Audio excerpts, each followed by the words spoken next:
What up, YouTube? DJ Kryptonite here talking boxing. It was a great weekend of boxing. I just wanted to do a quick video, nothing major, about Bernard Hopkins and De La Hoya rolling out on Ryan Garcia for the post-fight press conference. Man, that's just so very unprofessional.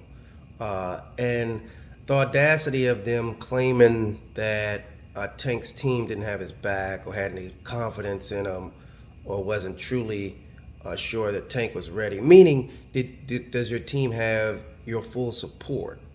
And it appears that Ryan Garcia's team didn't have Ryan's, wasn't in support of Ryan Garcia fully. It's crazy. It's like, how do you have the audacity to say that and then turn around and not support your fighter on his first professional loss?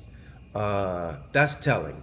And I think it's going to, I think Oscar De La Hoya, at least Golden Boy Productions, is going to pay for that, because ultimately you see where he stands and see how he deals with fighters in his camp under his promotional banner.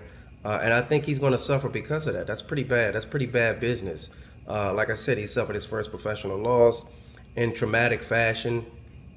So why wouldn't you support him? And I believe Bernard or Oscar said something about they didn't want a circus. That's part of it. That's part of it.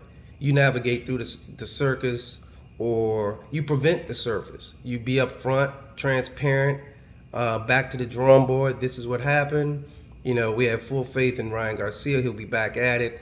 He'll take some time, spend with his family, blah, blah, blah. Moving on. Next fight is going to be at 140.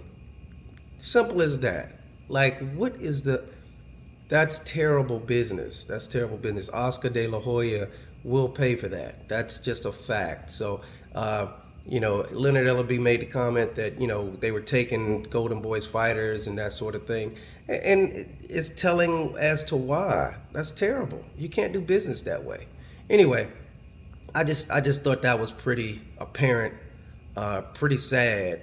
And I think Ryan Garcia deserves better. He met the better man. Tank, did his thing like he normally does, and and at this point, I think Ryan Garcia is not a bad fighter. He's not a great fighter, but he can improve on some things, and with the right camp, with the right promotion company, with right trainers, he can do just that. But dealing with Golden Boy Productions, that's probably a no-no for him. He probably needs to move on from that if he's not under any kind of contracts. I think he has some sort of contractual obligation to Golden Boy at this point, and the Zone. I think he's still with the Zone, if I'm not mistaken.